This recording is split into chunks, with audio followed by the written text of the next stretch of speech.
यहां पर देखिएगा प्रश्न 4 गुणित 10 का मतलब अर्थ है। प्रश्न दिया गया है कि यदि 4 गुणा 10 ये दिया हुआ है तो इसका आशय क्या है। 4 विकल्प देखिएगा। ए 4 को 10 बार जोड़ के रूप में लिखना, बी 10 को 4 बार जोड़ के रूप में लिखना, सी 4 को 4 बार जोड़ के रूप में लिखना और डी 10 को 10 बार जोड़ के रूप में लिखना।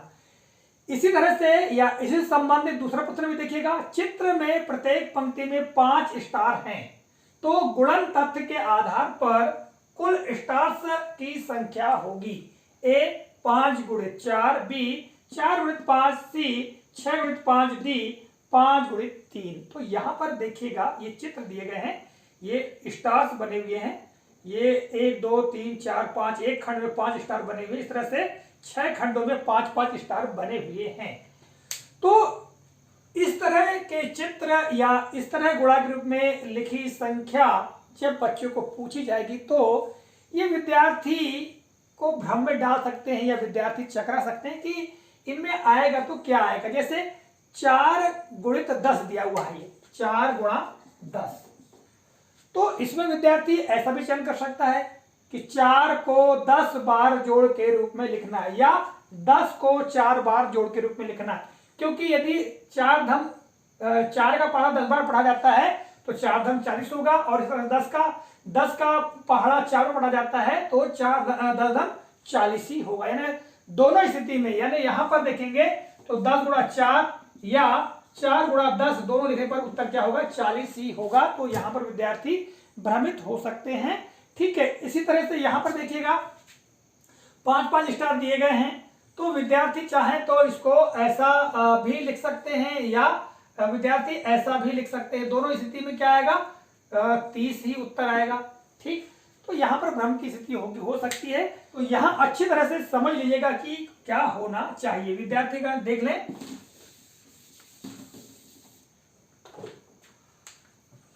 जब इस प्रकार से कोई व्यंजक लिखा हो या गुणा के रूप में संख्या लिखी हुई हो तो इसका आशय क्या होता है।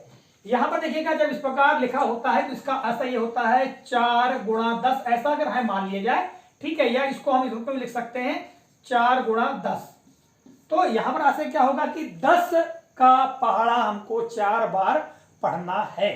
तो 10 एकम 10, 10 दूनी 20, 10 तिहत्तर 30, 10 चौको 40, यानी 10 एकम 10, 10 दूनी 20, 10 तिहत्तर 10 चौको 40, यानी हम कितने बार पढ़ रहे हैं, 4 बार।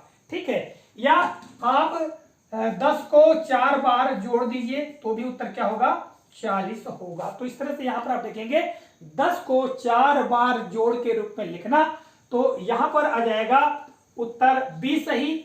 10 को 4 बार जोड़ के रूप में लिखना, ए गलत होगा। अब इस प्रश्न में देखिएगा यहां पर एक पंक्ति में 5 स्टार दिए गए हैं। ठीक है, तो यहां पर 5, ये दूसरी पंक्ति में 5, तीसरी पंक्ति में 5, चौथी में 5, पांचवी में 5 और छठवीं में भी 5। इन सबको हम जोड़ दें तो उत्तर क्या होगा, 30। अर्थात यहां पर 5 को 6 बार जोड़ के रूप में लिखना होगा, यानी 5 को 6 बार जोड़ के रूप में लिखना, अर्थात हमारा उत्तर क्या होगा, ये होगा। तो ध्यान ये रखना है कि जब चित्र इस प्रकार का दिया हो, यानी समान चित्र जब दिए गए हो, तो ये देखिएगा कि समान चित्रों में जो दिए गए चित्र अंदर हैं बने हुए, वो कितने बने हुए हैं।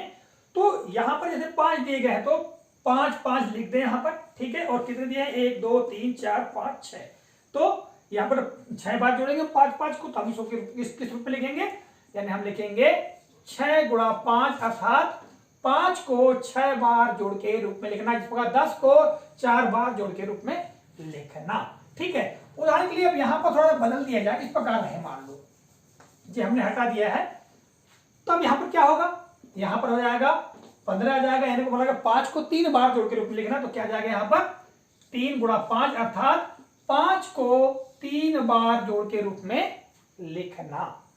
तो इस तरह से ये ध्यान रखना है कि जब भी अगर ऐसी स्थिति आती है तो इस तरीके से ही इनको हल किया जाता है, अन्य तरीके से हल ना करें। यदि आप अन्य तरीके से हल करते हैं और उत्तर आ भी जाता है तो भी आपकी जो गुणन प्रक्रिया है वो गलत होगी। तो सही गुणन प्रक्रिया, अर्थात इसमें गुण और गुणक का ज्ञान होना आवश्यक है। इसमें है ये गुण और ये है गुणक, यानी जिसका गुणा किया जाए वह गुणक और जिसमें गुणा किया जाए वह गुण्य। ठीक है, तो इस प्रकार से गुणक को राइट साइड में लिखा जाता है और गुण्य को लेफ्ट साइड में लिखा जाता है। तो विद्यार्थियों को कहीं भ्रमित होने की कोई आवश्यकता नहीं है। आशा करते हैं आज की वीडियो में दी गई जानकारी काफी उपयोगी लगी होगी। तो मिलेंगे अगले काल में, तब तक के लिए जय हिंद।